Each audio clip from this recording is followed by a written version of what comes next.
Hey everyone, welcome back to the channel. Time to get on y'all's favorite project here on the channel, the 1972 Mitchell Motorhome. As you can see here, I've been busy. We got stuff back from paint. I've been painting. I got it all together, and we have to get all of these parts on that 7.3 and get it in this chassis. So let's go dig into it.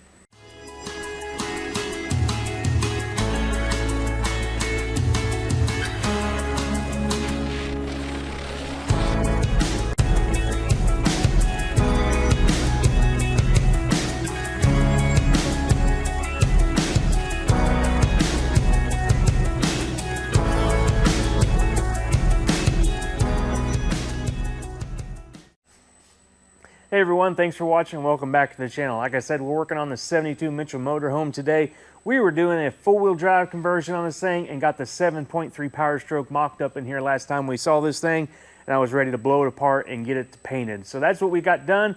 All the loose parts we sent off to get blasted and painted, and while that was apart, I painted the frame rails and got it ready for assembly, and once everything got back, that's what I started on here. I got it all put back together for the most part. We still have to do stuff like adjust caster and get the final set of the axle front and backwards to make sure it's right once the fenders are on, and stuff like do the alignment and stuff like that. So we still have some to do on the assembly on this thing, but overall, the drivetrain part is pretty much done. You can see I got everything torqued down. I marked everything because there's a lot of fasteners on this. I made sure, making sure I torque everything as it's going back together.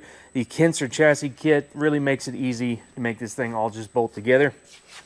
And also got the little plate right there that goes with the raised arm mounts. Had to show that. Really clean setup once it all gets painted and put together. I have the steering gear put in with the drag link steering arms and everything, and also have right up here, let me show this, the booster, the Hydro Boost setup. This is from Kinser, and they have the lines. We'll set all this up whenever we do final assembly, probably once we get the engine and stuff in, so we're not putting stuff in our way to get that engine snaked in here. But we have a Willwood Master with a Hydro Boost, and we have all our brake lines and stuff. And the great thing about the Kinser chassis is all of that is already sorted. I don't have to make brake lines and all of that. The only thing I'm going to have to do is do a brake line for the rear to get to the rear lines back to the rear. So that's not a big deal. We got to get some shocks ordered yet, but I'm waiting until we get the engine back in the chassis and kind of get it a little more at ride height, so I can make sure I get the shock that's going to be the best suited for the ride height where we're at, because we're not exactly sure where it's going to ride, because most of the stuff they set this suspension up for is for gas motors like a Coyote, 7.3, stuff like that. 7.3 Godzilla, not the Powerstroke. So at heavier diesel, they're not exactly sure where this thing's going to ride, which is understandable. So I think we're going to get the engine set in here, and then we'll kind of maybe adjust the shock measurements from there and go on from there. But, you know, those are easy to put in at any time. Here is the front core support. I got it back from paint. This was blasted and painted. Really nice rust-free factory example here, so that's really nice. We don't have to use an aftermarket unit. And I also got the intercooler mounted. This is just a universal intercooler from like Holley, and I had to cut holes in the core support there for the boost, the hot side and cold side intercooler pipes to come through. But overall, we just got this mounted up. There was a lot of trimming to do with the grill. I'll show you guys whenever I get it put together. But I had to do a lot of trimming on the grill shell to clear the intercooler, but it does fit behind the grill, so we made it work. So we're also going to be fitting a vintage air AC condenser behind this and in front of the radiator. So we still have some sandwiching to do for the cooling package on this thing. We're kind of packing it all in there, a little more than the factory bump side would have been. But that's going together really well. Up here we have, I guess I can show you this. Here are the inner fenders. Those turned out really nice as well. And then up here we have all of these parts that need to go on this 7.3 before we stab it in there. So basically this is just a stock OBS 7.3, and we're going to open it up. We have some injectors from Full Force Performance, and we're going to put some bigger injectors in there. We have an irate diesel T4 turbo kit, and we have a BorgWarner S300 turbo from our friends over at KC Turbos. They hooked us up with an awesome BorgWarner for this thing. So we're going to have upgraded turbo and upgraded injectors. Nothing too crazy. I think 205/30 are the injector sizes. I didn't really want to get too crazy with the thing because obviously it's going to be kind of heavy and a big wind block going down the road. It doesn't need to be getting too hot on EGT wise. We have a clutch. Here's our condenser from Vintage Air. We have rear blocks, and we have a whole bunch of front end accessories like AC compressor, alternator, all that kind of stuff, pulleys and stuff we have to put on this thing. We also have things like, I think we have valve covers. Oh, that's our ACs. But yeah, we got like valve cover gaskets and all that stuff from the guys over at Complete Performance. They handled all the 7.3 stuff. We also have an e-fuel conversion kit from the guys over at Marty's Diesel to convert this thing from mechanical fuel pump to electronic fuel pump. And these Trek intake plenums from Full Force Diesel. They customized them with Complete Performance's logo on there. Can you see that? That's pretty awesome. That's going to go right here and replace the dinky little OBS intake plenums. It's going to be, we're going to dress this engine up, make it look really good. Here are some rear lift blocks for the rear from PMF Suspension in Tucson, Arizona. We do a lot of work with those guys, or I have in the past. They do fantastic work. We'll open that box up and check those lift blocks off. I think we're also doing a airbag suspension in the rear. So we can firm up the suspension when needed, when towing and stuff like that. So yeah, let's take a look at these injectors. These things are pretty awesome. They also did some custom engraving on the injectors. Here you can see there on the solenoid pack, Complete Performance's logo. We're going to be burying that in the under the valve cover. You're never going to see it, but that's really cool touch. It's nice of them to do that for the guys over at Complete Performance. We also have our standalone harness for the 7.3 from Fort All Performance in California. They stripped down a factory harness and make it work with the 7.3 to make it standalone. So all we have to do is hook up a few wires and make this thing run and drive. So that's awesome. They clean up the harness and makes it look really nice. So basically, we got to tear this thing down, strip all the bad stuff. I'm going to clean it up as best as I can, throw it all back together with a clutch and all of that, and get the thing thrown back in the chassis. And we have some work to do to get this thing running after that. So let's go dig into it.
All right, well, I got the engine back in the chassis here, got it all buttoned up, everything replaced on here so far that we want to do. I put the full force injectors in. We also upgraded the high pressure oil pump to a diesel site adrenaline unit down in there. We changed out the high pressure oil lines. We have these nice new intake plenums installed and just basic stuff like water pump, and we're doing all new pulleys and stuff, and alternator. Got a new AC compressor to put on. I just left it off because it's kind of big and bulky. Kind of get it out of the way while we're putting this thing together. So put a new Valor clutch in it and flywheel. So all of that is new, and the engine and the transmission and transfer case are installed. Hopefully for the last time. We might, you know, you might run into some things where I have to yank the engine back out, but hopefully I'm hoping it gets to stay in here this time. And although I am getting really good at it, I can yank it in and out pretty quick now. But hopefully it is installed and in its home. Right now I'm going to work on the transmission cross member. I have to make one, and since we're keeping a Mary transmission on this, I have to I'm going to make a dip on the cross member to allow room for the front drive shaft. It was either going to have to be up or down, and up we ran out of room. I'll show you guys when I get into that. So right now it's just going to be getting the engine and transmission placed and the droop and everything correct, and then I'll work on fabbing in that cross member. We'll see what I get into. All right, I've been busy working on the transmission cross member. I have it pretty much all the way done. The only thing I have left to do is drill holes in the frame for this to mount to, and I've kind of boxed myself into a corner on that, but I'll be able to make it work. I'll show you guys that whenever we get under the truck. Right here is the dip for the front drive shaft is like right here, and it has to have room to articulate with the suspension. So we added that droop there to give it some room. And the tubing I used wasn't quite wide enough for the factory mount, so I added a little spacer. That's going on there. And I had to drop, there's a lot of little stuff I had to do with the cross member. I thought it was going to be easy, but then I ended up having to tweak it here and there. Here I had to drop about a 1/4 inch out of it to get the transmission a little bit lower to clear the bottom of the cab. And then right here I had to notch it out, so the frame's going to go, this is going to set on top of the frame. And then this part over here, I had to make it this way so I could take it out. You wouldn't be able to remove it. I was originally just going to weld this piece on, and then I realized you wouldn't be able to remove it without pulling the transmission mount off, because it has 2 ears that slip over this, so you have to kind of drop it down before you can take it out. But anyway, I got 2 nuts welded, C-nuts on the back of that, so they're lock nuts, because I was worried about these backing out. But they're C-nuts, so they should hold these pretty good. And basically that, put it on there wrong, hang on. Basically that bolts in like that, and then this hangs on the under the bottom lip of the frame on the other side. So I'm gonna get this thing thrown in the bottom so I can show you how it all works.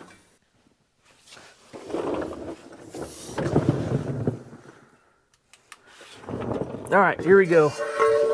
Show you how this thing goes in here. Hopefully you guys can see this all right. That goes up there on the frame, like I said. Find my bolt. And this goes up in here like that. And then this piece will come up here. This is the part I had to make so you could remove it. And then it's threaded in there. Another thing I was initially going to do, I mentioned I was going to weld this on, but I was also going to make these holes slotted so you could get it together easy. But then I realized that that's going to change the location of your transmission. So these are a precise fit. So you have to get them precisely lined up before you can screw it together. Almost got it there. There, I got it. So probably not as nice and easy to go together as a factory would do it, because they have to make them easy to go together on the assembly line, but if you fiddle around with it, it works. So let me show you guys the challenges I had to work with. Right there you can see, maybe if I get my light right, hang on. So right here you can see the front drive shaft is going to come right through here. And if I just went straight across here, it goes right in the way of the front drive line. Whenever we get a drive line in here, you'll be able to see that a lot easier, but it this view right here will kind of show you what we had to deal with here. And then right there is the transmission mount on there. We'll obviously put a nut on that. And then over here is the where it bolts the frame. So I have to drill a couple holes there in the frame. And I'm going to drill one here to put a big 1/2 inch bolt on that side. I hope that's enough. I think it should be. But I kind of like to build stuff overkill, and this is the least overkill part of it. But we'll see how it works when we get the weight of the transmission on here. But basically, if I welded this piece on, you wouldn't be able to drop it down to get out of this transmission mount. So that's why I made this thing bolt on, so you'd be able to take these nuts out, or the bolts off, and then take this bolt out and move this piece out, and then you can drop this down and take it out of here. So trying to make it as serviceable as I can, although unfortunately the transmission can't come out without pulling the engine, so that part is not very serviceable. That's all due to firewall clearance. I can't really help that. I don't really want to cut the firewall on this, but still, whatever you're getting into, you need to be able to take your cross member out if you need to. So with that being said, I need to throw some paint on this and drill some holes in the frame. I did want to mention, I kind of boxed myself into a corner. So now to locate this, basically it would be great to do it from top here. So you drill the holes exactly where the holes on these are, but that's going to be kind of hard to get to because we have a cab in the way. So I'm going to have to try to get as close as I can on the bottom and try to be as precise as I can, because I don't want to, you know, just egg out a hole to make the bolts work. So I'm going to fiddle with that, but that shouldn't be a big deal. I should be able to handle that, but we'll get some paint on this and we'll get the transmission hanging on the frame for good. All right, it is starting to come together now. I have some stuff final assembled on the engine. I did get the crossmember holes drilled. I don't have it painted yet. I'm going to wait till I have some other stuff to paint. I want to fill you guys in on the engine. We've done a lot of stuff up here. The Hydro Boost, the Kinser kit, and the master cylinder and brake distribution, or the bias valve, and all the brake lines, everything's 100% hooked up, so that's nice. The power steering is almost hooked up. I had to change this hose, or just shorten it. It was a little bit too long because it was their universal kit. They do have kits for like a 5-liter Coyote or 7.3 Godzilla, but since this was something they haven't done before, this was just their universal hose kit. So I trimmed them up and shortened this one up here to go to here, the pressure out of the pump. But that's all going to work nice and neat. It's going to go here, and their brake lines here go to the frame, so that's all neat and tidy. And actually, I don't know if they designed it this way. They probably did, knowing Kinser. But the rear brake line, all I had to do was bend it 90 degrees, and it went up right to here. And then we have their front line here. That's all pre-made. So everything for the front just screwed in, bolted together. So that's really nice. You don't have to bend a bunch of brake lines. All I had to do is bend that one rear factory line, and we're good to go. Up here on the engine, I did get a different belt. This is actually for like a 2000 to 2003 F650 with no AC and air brakes, because we took the vacuum pump off because we don't need it because we have Hydro Boost. This is the closest belt I could find to the length I needed. I got the standalone engine harness installed here on the truck. We have the rest of it, the cab harness, over there in the box. We'll do that as we move along with the project. Cody made that up for us. Here's his business name if you need that. He makes a lot of stuff for 7.3s and Highboys, but obviously, you know, stuff like this project, he has that standalone harness that works great for this. So that's going to control that. We have the computer modules shipped in to me. I don't have them installed yet. I'm waiting until I get the inner fenders in for that. But the engine harness is in, and everything's getting buttoned up here. We have the turbo hard mounted and final installed with our oil lines, and I modified the downpipe to fit. I thought this was going to be really close just as is, but turns out I had to cut every bend off and re-weld it. But that's not a big deal, but it does fit very nicely considering the limitations we have here. I have it hugging the engine pretty close because that downpipe's going to stay with the engine as it moves and not stay with the cab. So I wanted to give the most clearance here with the cab.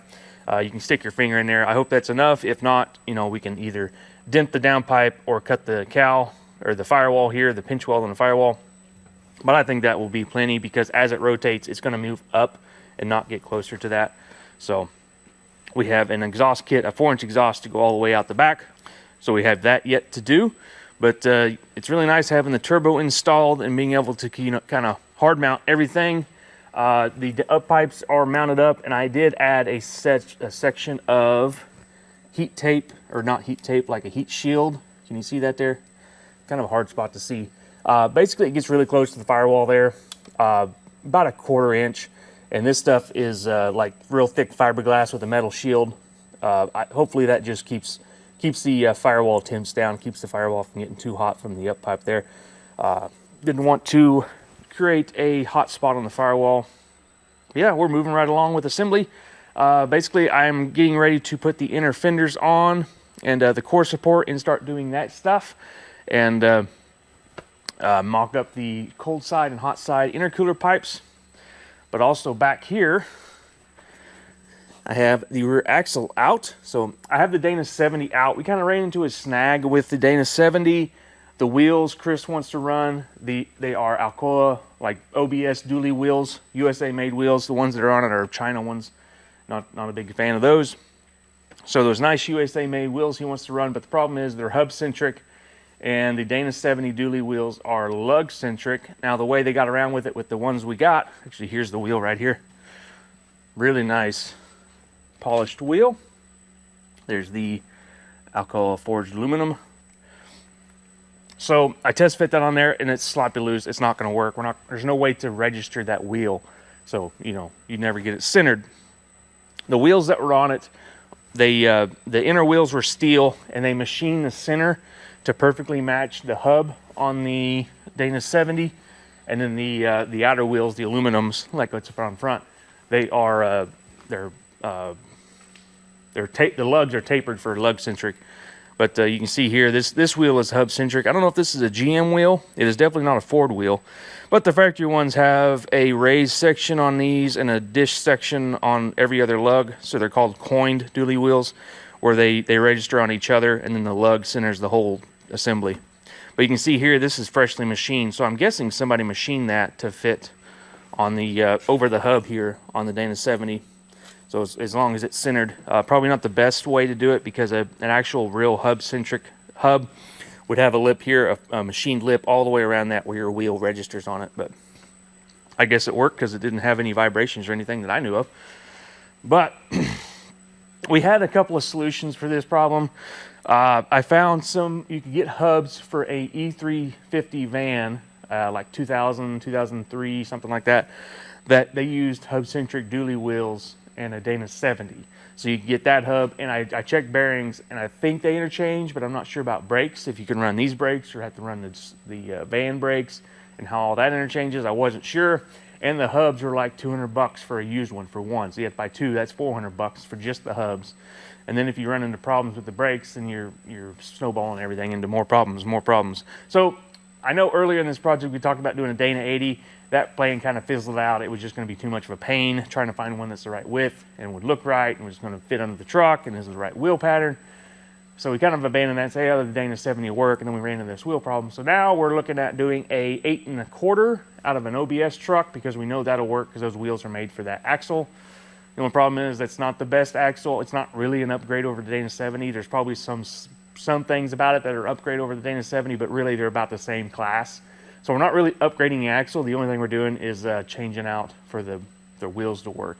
And Chris kind of wanted everything to be factory instead of custom, so that's why we're going that route instead of changing the hubs, so that down the road, if he has problems, he can just go into a parts store and say, hey, I got a 97 F350 dually, I need this rear axle part, and it'll fit his axle. So that's kind of where we're at right now.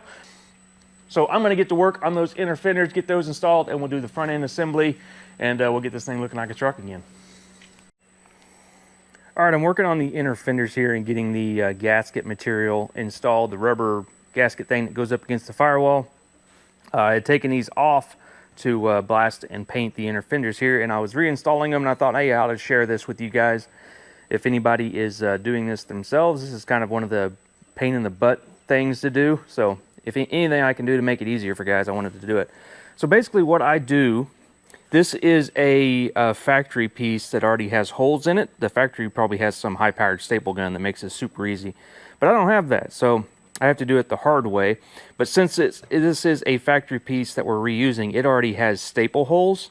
Now, if you're doing a new inner fender, you're going to have to drill your own holes and mark them. That's just another step, because you have to get your spacing right for your staples. But since we already have these, it's easy. I have a little bitty tiny drill bit on a drill, and I go through them and go all the way through the inner fender and the rubber gasket. And I guess I should also say I have it clamped all the way along here, so all your holes are in the right spot. But go all the way through the gasket material and the inner fender, and then I shove a staple through like so. You can see it kind of sticking through there. And then I take a set of pliers. I'm trying to do this one-handed. It's kind of tricky, even with two hands. I take a set of pliers and start to bend them over. It's got to be more than that, but you get the idea. And then I take a set of bigger pliers. This is the vice grip, because it's the only thing I find that had enough reach. And then I go in there and clamp it together. So I'm going to bend those over some more and clamp them together. And you can see the end result right here. Just basically a staple that's folded over. So that's how that works. And then we also have a little gasket that goes in here. We'll put in those, just use push pins, a lot easier.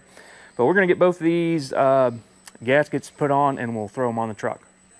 All right, well, I got the gaskets on the inner fenders and I started assembling the front end. As you can see here, started loosely hanging the fenders.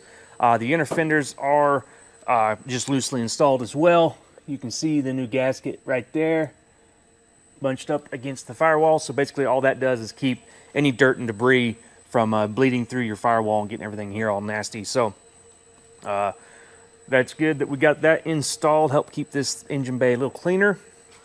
Another tip for keeping that clean is getting some butyl tape and putting it along the fender as you put it on. I've already did that. The fender's kind of stuck down, but you do that to kind of seal that up because mud and debris will get up under here and ooze out into here, or even when you wash it, you spray up under there and it'll be all dirty up in here. But if you do that, it should seal that off and help keep things a little bit cleaner underneath. But I've been doing a lot of assembly here on the front end, getting it all ready for final assembly. I have the Vintage Air AC condenser installed back in here. It's sandwiched between the intercooler and the radiator.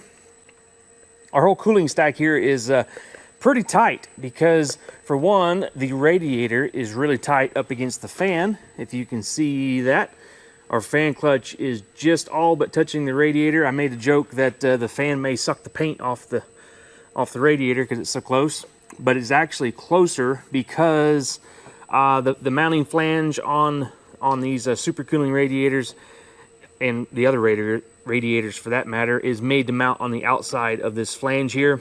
And I actually notched the top of this so I could slide the radiator behind that, and I'm going to mount it on the back side of this. I'm going to put a rib nut in the radiator, and so it just gives it a little bit more clearance. It might have been touching by the time I got the front end shoved back to where it needs to go. You can see here we're still way out on an adjustment. So I did that just to give us a little bit more clearance, but that gave us less clearance on our AC condenser, which has very little clearance with our air-to-air intercooler to begin with. So, but I made it all work. Basically, the only thing we really had to change with the Vintage Air deal is the bracket that holds it is meant to be on the outside where the intercooler is mounted to, and all I did was put a rib nut in it, and I'm using it as the nut that holds the bracket for the intercooler. So that worked out really nice. It moved it back on the other side of the flange there just enough. And on the bottom, we have some screws here on the bottom mount of the intercooler. So that worked out pretty good. It is nice and tight in here, but I got the lines bent up to where they're out of the way and not rubbing on anything. And I did have to change this line here. It is originally supposed to come out right here, but because I did things with the radiator and we have a big radiator here, it was hitting and going to rub. So what I did was I bent it over and then went through this hole in the core support here and put a rubber grommet in there. So hopefully that is good to go and not rubbing anything. I don't think it is. It's mounted pretty solid. So I wanted to get all that stuff taken care of before I start on the front end assembly. I'm waiting on piping for the intercooler pipes and clamps and everything like that, so I can't completely assemble the front end, but I think I can hang the grill on here to make sure everything clears. So a lot of this is just kind of, you have to plan ahead and know what you're doing and what you need to do before you do this, and there's a lot of back and forth when you get to this stage of the project. Another tip I want to share with you guys is I really like these. This is actually a battery tray for like a 99 to 07 Ford Super Duty. This would be, I can't remember, I think this is the passenger side battery tray on those trucks. So it's a metal tray and it works really good on these bump sides here. Here I have another one here. So I like to use these in place here when you're using a Group 65 battery, because they're made for that battery. But you can put them in there, drill your holes for the mounting tab, and then you have a nice metal battery tray that has a nice hold down for the correct battery and secures your batteries nice and neatly there. So there's a little tip for something I like to use on these trucks when doing a big battery like that. In here in the cab, I've also been working on the transfer case shifter. It's a little dark in here, sorry about that. I had that in there for mocking up our location. So I have my transfer case shifter here. We have an arm down there. You can't really see it much. I'll probably show you guys next time I'm under the truck here. But there's our arm for our transfer case. So I'm waiting on the shift knob and everything for that before I put the actual lever sticking up. So we're actually going to put an OBS shift knob on it so the shift pattern is correct. We had to originally got a high boy knob, but Chris wanted the correct shift pattern more than the correct look, so that's what we're going with there. So just wanted to fill you guys in with where I'm at, and moving right along with this project. It's this kind of area or this stage of the project, everything kind of slows down when you're doing final assembly, because there's just a lot of little things you got to do, like wiring and the hoses and the belts and that kind of stuff. It's not very fun, but we're picking away at it, and I'll fill you guys in when I get a little further along. All right, further along on the motorhome project, I have the grill here test fit, and everything fit nicely. We didn't run into any problems. The only thing is I need to trim a little bit more here. I have it marked, but it's just barely rubbing the intercooler, so I'm gonna trim a little bit more of that grill. Can't complain about that. Looks like I got a little too much trimming on this side and not enough on this side, so I'll just cut this to match the other side so it's all matching. But you can see the intercooler kind of just tucked in there and just really tight, but it fits, so that's a good sign that things are still fitting like they did on their test fit.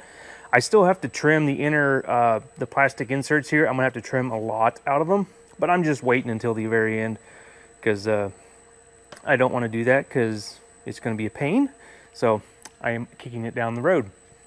I have the battery trays installed here. You can see those, got them all nice and painted up. I gotta get some batteries, and I have to make battery cables. I did get our belt situation fixed. We were running into a problem with this bolt hitting the belt, and this tensioner I have, turns out if you take the washer out that the factory tensioner used, this bolt recesses in a nice little pocket in here. I don't know if that's meant to be like that, but it fits perfectly, and now our belt clears, and we don't have that problem anymore. So the belt's all assembled. Everything here is final assembled. The radiator as well. I remember I mentioned earlier about some rib nuts. If you can see them down in there. I don't know if you can see them, but basically I put rib nuts in the radiator, and it's mounted behind this flange here, and made little cutouts right here for it to slide down in there. That gave us just a little bit more room there, so kind of fudged it a little bit to give us a little bit more room. And I got our intercooler piping. I've started doing some mock-ups, kind of what I'm planning on doing here. We have lots of room, so it's going to be pretty straightforward. And same up here with the upper rad hose. I was going to do a 90 here, and then put this 45 like this, and bend, if I can do it here, bend this like that, and then 45 it here like so. But it gets nice and close to our belt here, so I think if I do our 90 straight with the engine and our 45 right here and get a 45 boot, I think that's just going to be an awful lot better and give us more clearance, and I think it'll look better there. So changing a little bit up there, and you know, the driver's side intercooler pipe is going to get a little bit more crowded than the passenger side. You know, we're basically just going to come around here, and we have to be mindful of our power steering reservoir so we can have access to that, and our air cleaner assembly. I think I'm going to have to bend that air cleaner around and stick it like right here behind the battery. I prefer it to be up here closer where it can get some nice cold air, but we're limited on space, so got to work with what we got. I think I'm going to change all this. I don't like it going over the brake master there. That was just kind of there for visual reference, but we'll figure something out there. I also have to change our crankcase vent and dump that down to the frame, do something with it. We can't just leave it open like that. So working right along with that. Also, I picked up an axle back there, and I'm doing some investigating on it. So this is like a OBS. I think I said 8 1/4 earlier in the episode. I meant 10 1/4. So this is like a Sterling 10 1/4. The Super Duty stuff uses a 10 1/2. Those are probably, I don't know if they're any better or not. I think they're liked more than the 10 1/4, but really they're basically the same. The 10 1/2s have disc brakes, and 10 1/4s have drum brakes. They do make a disc brake conversion for these, but it uses a little bitty tiny caliper and the parking brake deal is integrated into the caliper. It's kind of, I don't know if, I mean, it's probably an upgrade because it's disc brakes, but these drums on these things are massive, and as long as they're adjusted properly, I think they're going to do fine. So we're going to leave drums on this thing, and we're going through the axle. I'm just kind of cleaning it up, making sure everything's all right, and I found some issues, unfortunately. When you're dealing with used stuff, this is kind of what you run into. You can see there our spider gear pin has a bunch of chunks missing out of it. And if I probably can't do it with one hand. Spin it around. And there's the other side, same deal. bunch of chunks missing out of it. And basically what I think happened is our pin that holds, or the bolt that holds the spider gear pin in place is broken off. And I think our pin started coming out and was getting into the pinion bearing, or the pinion. But I looked inside of there and I can't see any damage to the face of the pinion. So either it had problems and someone's been in here and replaced stuff, or it just chewed up that pin and didn't hurt the pinion gear, which I don't really think that could happen. But, you know, crazier things have happened, I guess. But basically what I'm trying to say is we got some issues with it. But luckily I have the parts here to fix it. So we're just going to basically rebuild the whole thing. And all new parts, and I got to take it apart and paint it, new brakes, you know, all that stuff.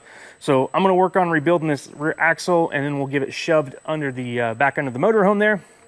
I did test fit it under here to kind of see where we're at height-wise and get measurements for U-bolts and shocks and that kind of stuff.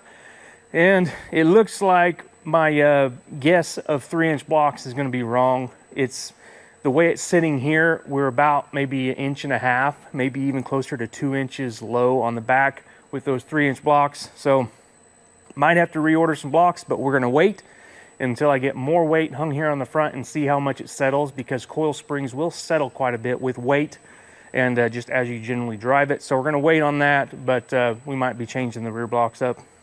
So I kind of, the reason I did 3-inch on that was these are high boy stance springs that Kinser sells. They have 3 different sizes: higher than high boy, and lower than high boy.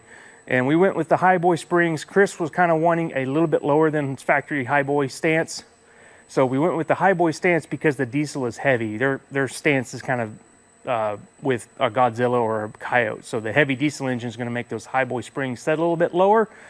And a little bit lower than high boy, which is 4-inch on the block, is 3-inch on the back. So that's kind of what I guessed at. And plus, you know, there's just a lot of guessing. Probably jumped the gun on ordering rear blocks, but that's okay. That's pretty minor. So I'm going to start whittling away at stuff. Probably going to start on the intercooler piping while I wait on parts for the rear end, and just kind of knock some stuff out as I move along. All right, well, the rear end is almost fully stripped. I have to pull the brakes off. But good news, our spindles are nice and good here. Sometimes you have to worry about if you had a bearing spin or something of that nature, your spindles can be bad in your axle, and that complicates a lot of stuff because that's not changeable without like cutting them off and re-welding new spindles on the axle.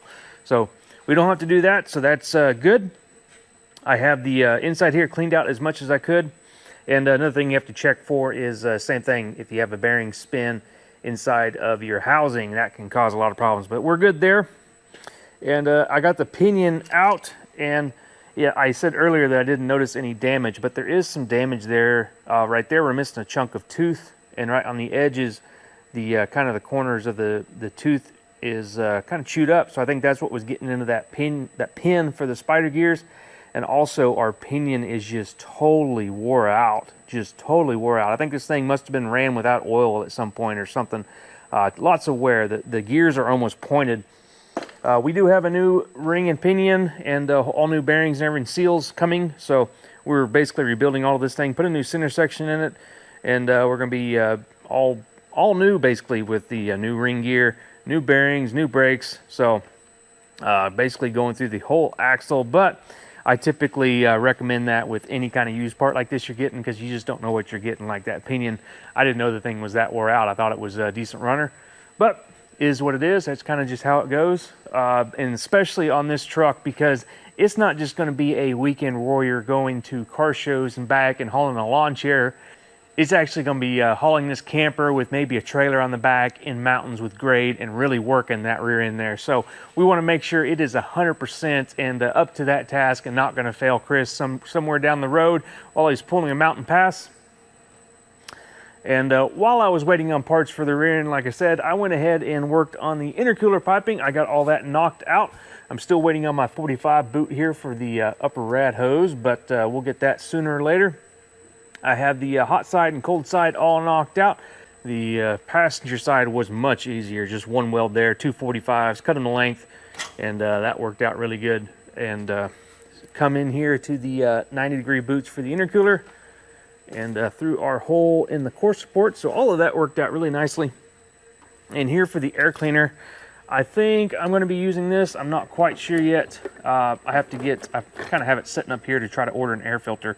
I'm going to trim it down here so we can get more of an air filter stuck in here. But it's kind of what I went with. It's kind of getting a little full here. I didn't like how close it was getting to the master cylinder, but you know, without doing a whole bunch of custom fab work to get it bent around that and come around here, which I could do, but man, 4-inch stainless is quite expensive, and this is just this aluminum 90 right here, not too expensive, and it gets the job done. So I probably need to ask Chris if he wants me to go ahead and go full on stainless for the intake, or see how this likes. I think it looks fine. We'll see what we end up getting into there, but basically it's just going to be waiting for parts on that rear end, and we're going to finish painting it and move right along with this assembly. All right, everyone, thank you for sticking with me on this deal. I've been jumping around on this episode a lot, I know, and now we're going to jump ahead like 3 weeks.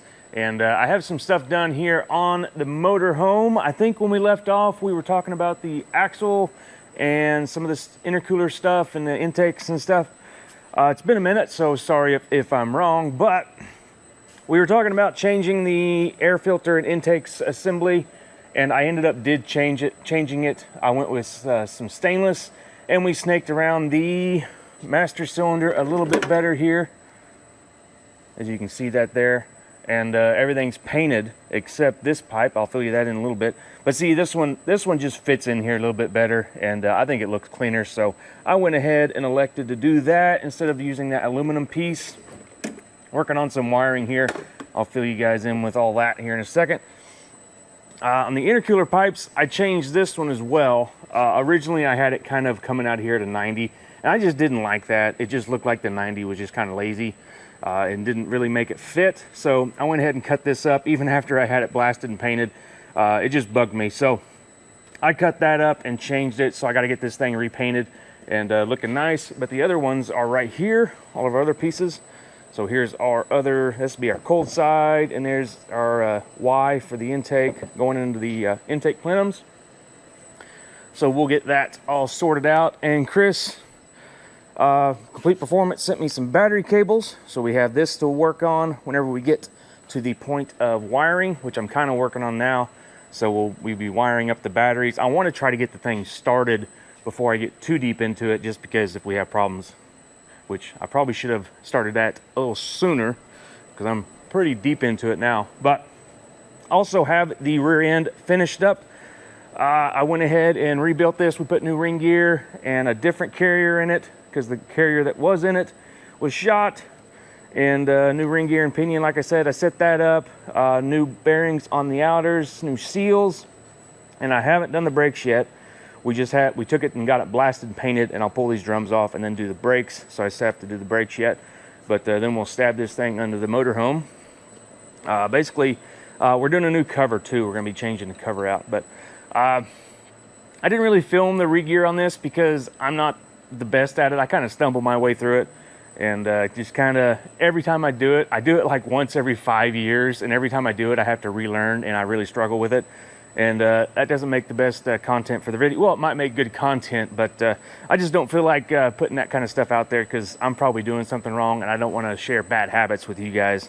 There's lots of good videos of people that know exactly what they're doing on that kind of stuff. So yeah, moving right along. I guess on the wiring department, I can show you with what I'm struggling with this morning. Working on PCM placement, and this plug right here is for the PCM, and we're kind of boxed into this really tight area right here. Right here's the IDM injector driver module, I think is what they call that. And we have our battery junction box. Basically, all the wires and stuff go through that, and then we have our PCM plug here. Now on a factory truck, the PCM is actually in the firewall, and has a little seal thing that goes on it.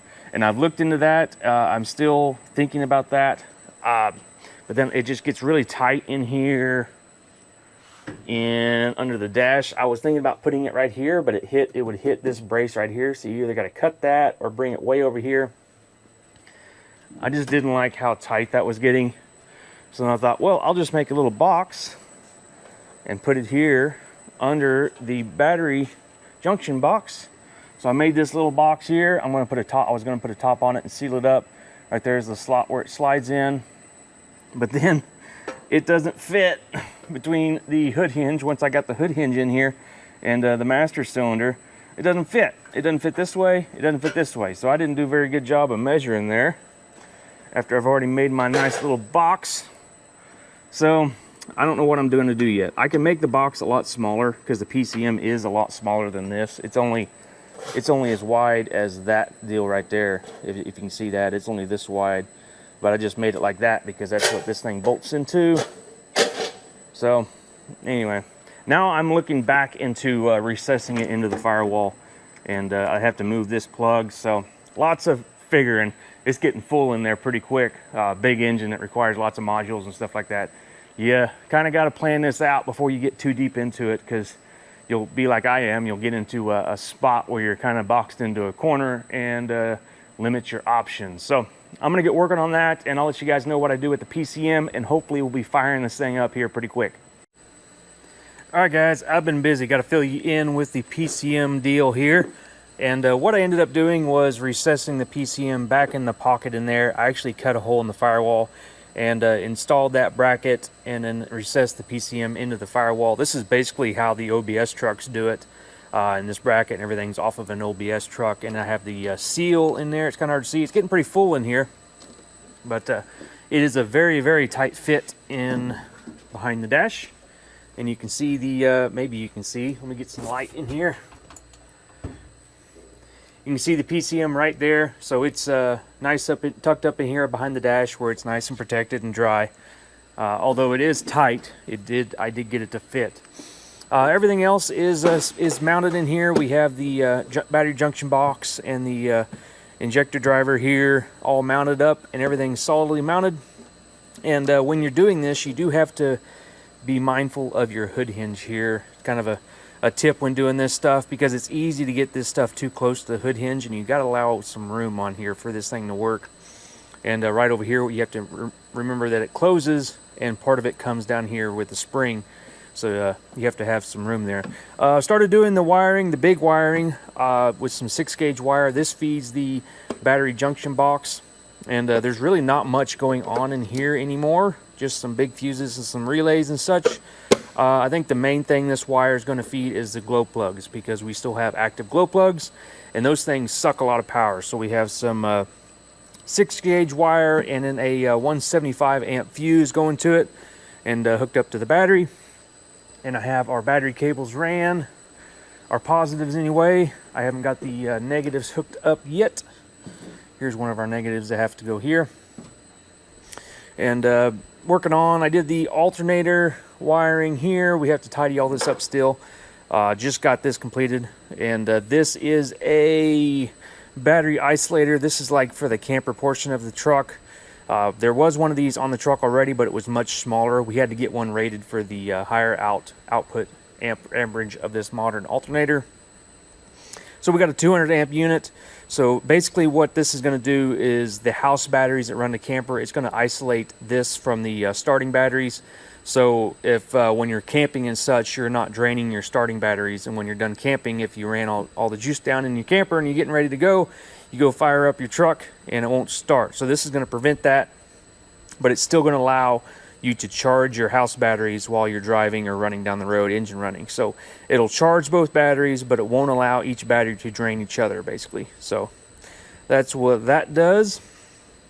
And with the fuel pumps and the PCM and all that stuff, and even the AC unit, it's all going to require its own circuit, and they all want you to run relays, as you should, to protect the battery voltage, not going through switches and stuff that doesn't need to.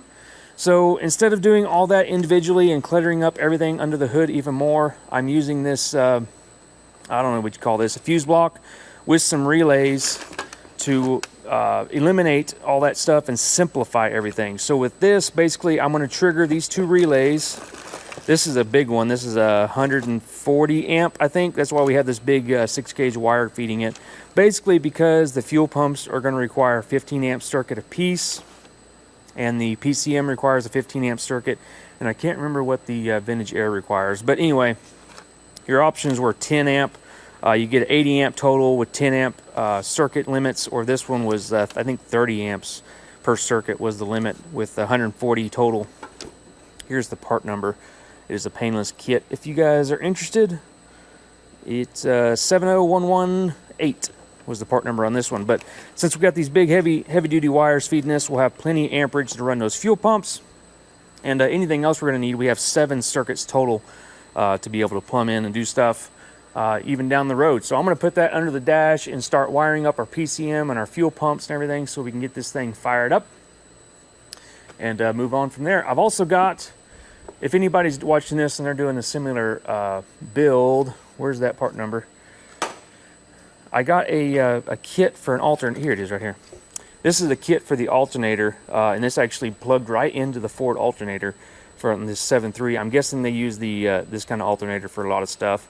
So there's that part number 30831. If you're interested, came with the 6-gauge wire, the fuse block, and the wiring harness here that I'll have to wire into the. I'll use the wiring for the voltage regulator and the factory FE alternator, and I'll pull the wires here. This is constant battery power, and then there's a trigger wire and a ground, I think, or something like that. So once I wire that up, the alternator should fire up and run. But I'm going to get after wiring up that relay block, fuse block deal, and we can get this thing fired up and put some power to it. And if you guys notice, I have something here on my head, a new hat. I got some hats ordered, and I got them in stock here, very limited quantity to start out with. If anybody's interested in picking up some merch, I have these hats available. There will be a link to my store down in the description of this video. Just a little simple store just to get my feet wet trying to sell these hats. So if you guys are interested, I designed that logo there to emulate the bump side gauge cluster as closely as I could, and have bump side builds on there. If you might have seen the logo pop up on my YouTube channel and stuff. We're going to be using that throughout from the future now with the channel. And I also made a new intro video for this video, so you'll see that as well. But if you're interested in helping the channel out and supporting me with all my builds and everything, all the proceeds of the hat sales will go to supporting my building habits of all these bump sides here you see in the shop. 100% of the proceeds will go back into the shop, and you guys will see it here. So if you want to support the channel, that's a great way to do it. I have more coming, but the hats are the first thing to show up. So if you guys are interested in that, hit that link and down in the description and pick you up a hat. But for now, let's get back to wiring. All right, catching you guys back up on the wiring. I have the alternator wiring spliced into the factory harness. The wires are actually the same color, and that helps out a lot. So I have that wired in there to the factory wires going to the, I guess it'd go to the voltage regulator and the alternator there. I just cut them off the factory wiring harness and put my own connector there. So all of that is wired up into the alternator. Hopefully that all works. I also have our relay block all wired in. If I can get it here where you can see it. I have a connector put in here, so I like to do this kind of stuff just so you can, for ease of service, basically. Like if you're taking something apart, like the radio or something, I want to be able to undo that and get the wiring harness out of the way. If I didn't have that and it was just a single wire all the way across the dash, you'd have no way to get those out of your way without just cutting the wires. So I like to do that. I get a kit of these connectors here, and it just makes it easier doing this kind of stuff. Back up under here, you can see the fuse box right there, and my relays, and I've populated the fuse block with the appropriate fuses. And these are the circuits we don't use. One of these will be the vintage air, and we'll have a couple of extra in case we have anything else to power up. But that everything on that relay block is triggered off of the ignition, so that will be hot even when cranking. Not everything needs to be that way, but the PCM definitely does, and the fuel pumps do. And that's the main thing that block is powering, are those two items. Speaking of fuel pumps, I have all of that wired and plumbed up. I think I have them unplugged right now because I've been messing with the PCM, but I didn't want them running while everything was up and operational. So yeah, here's our fuel pump and our nest of hoses and everything here. We have a 6-way valve mounted up here.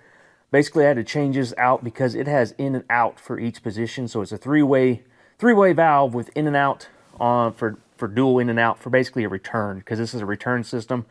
So when I'm in a position to pull off the main tank there, we have a return and a feed that go back to the main tank. So it basically returns, it always returns the fuel to the tank you have selected. So you're not like returning fuel back to a different tank and filling it up or overfilling it and then dumping fuel on the ground.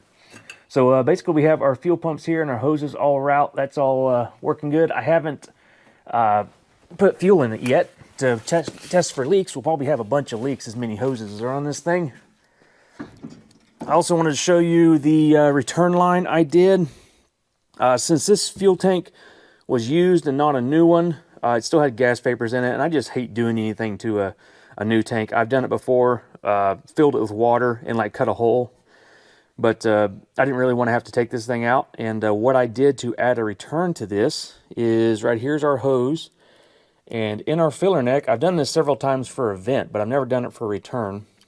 Our return comes up out of the floor there and goes to the filler neck. I welded a bung, and inside the filler neck, I have a tube going down into the tank to dump the fuel in. Basically, I didn't want the fuel just dumping in the filler neck and running into the tank, because you'd be able to hear it in the cab. You'd be able to hear that fuel running in the tank, I think. So I put a tube down into the fuel, so it'll be pushing the return fuel back into the fuel pool in the tank. So hopefully you won't hear it. You might hear a little bit of fuel running in there, just kind of a nature of an in-cab fuel tank. But speaking of fuel tanks, so here's our fuel tank. It showed up yesterday. I believe this is a 40-gallon unit. It has a skid plate on the bottom, and you can see here where it mounts to the frame. This is for the frame rail, and this is for the cross member that is behind the axle. So it straddles the cross member on the frame and tucks up in there.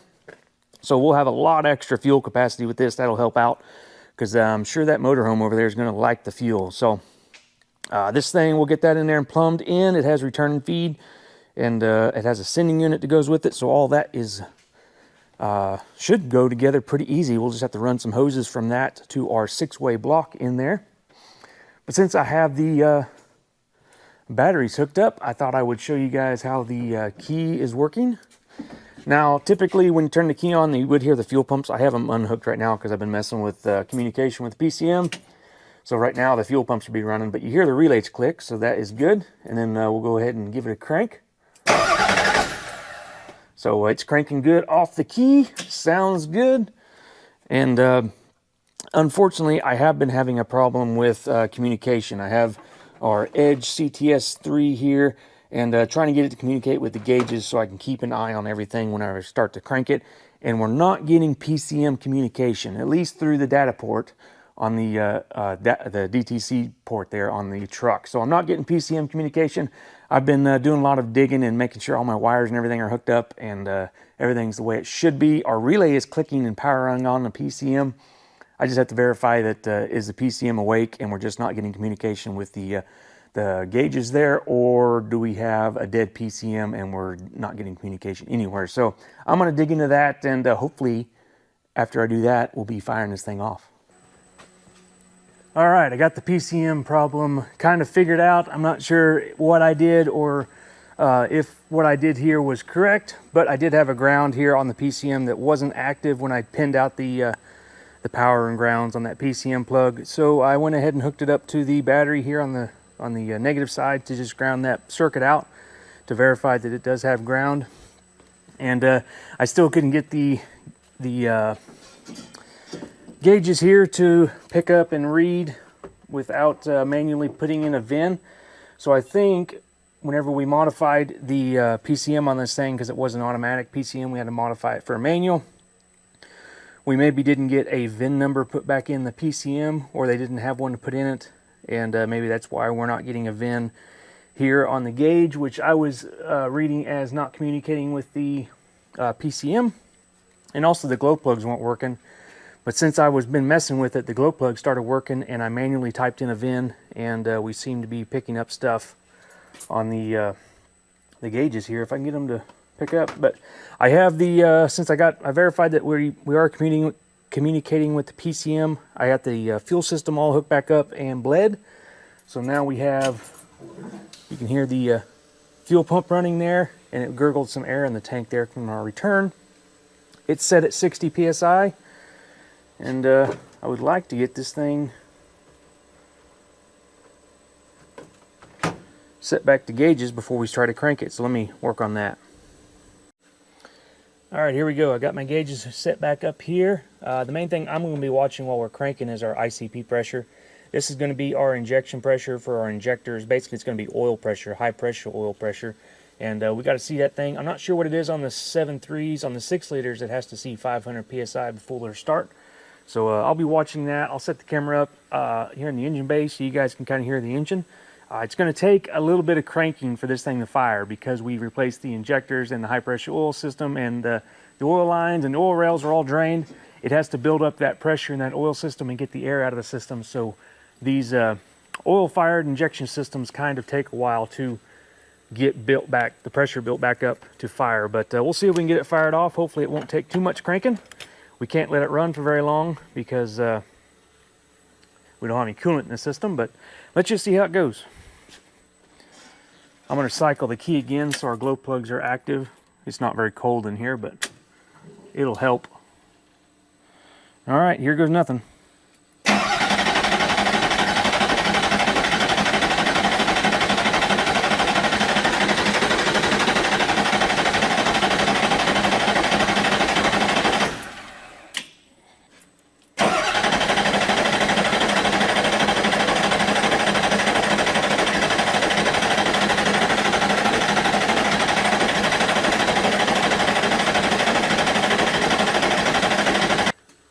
All right, we started getting ICP pressure, so hopefully we get it fired off here pretty quick. All right, camera kept falling over, had to change positions. Let's try this again.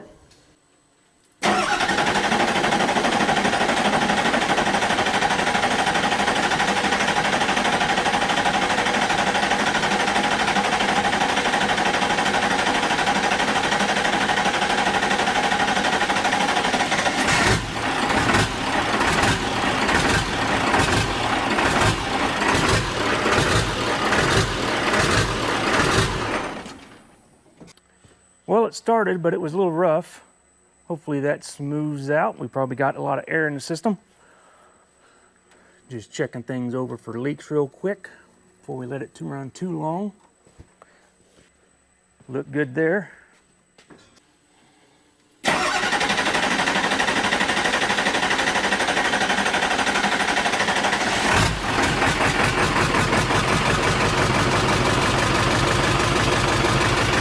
All right, our throttle pedal's dead, so we got an issue there. But it is smoothing out.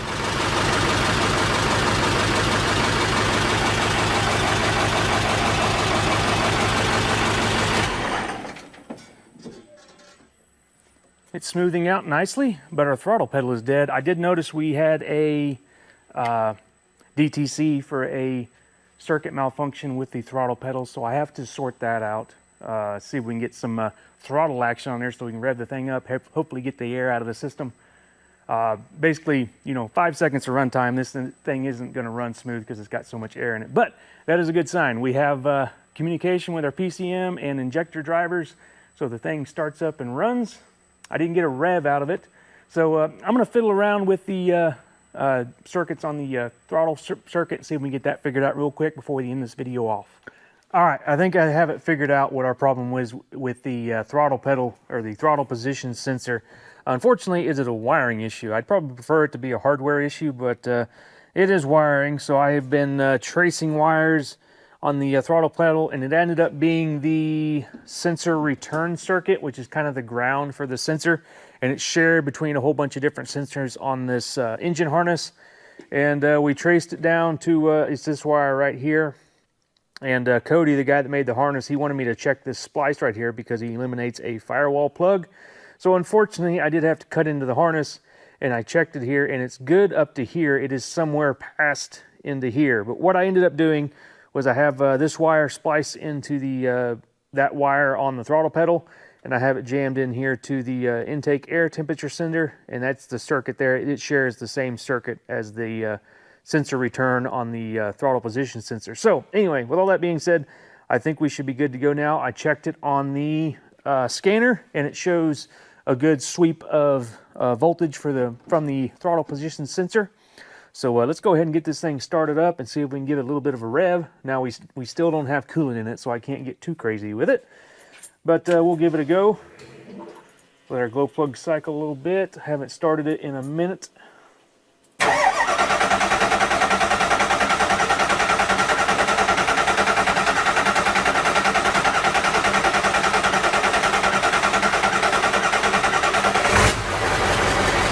right, let's give it a go.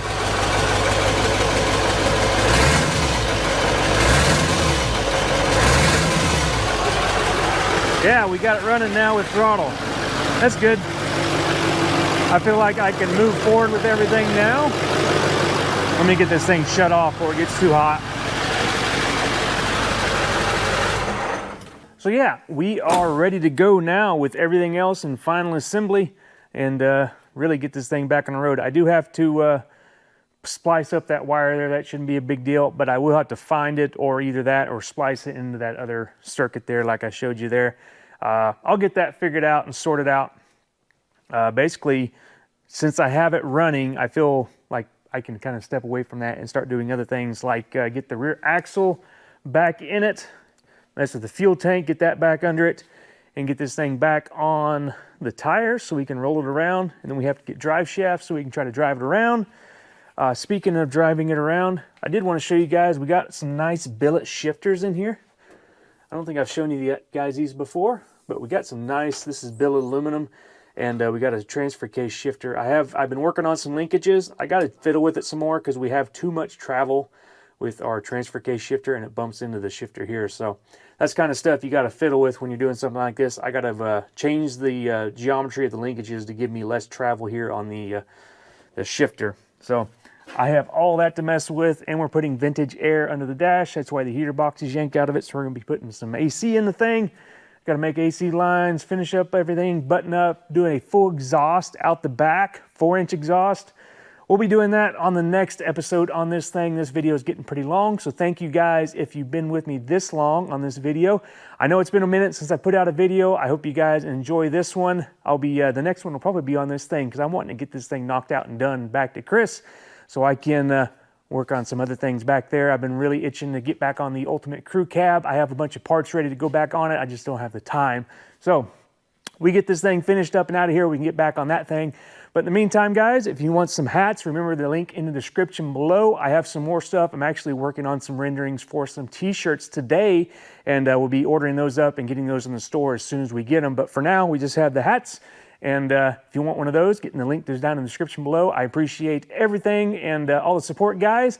We'll see this thing back on the channel next episode. Give me a thumbs up if you like this truck. I'll see you guys in the next one. Thanks for watching, guys.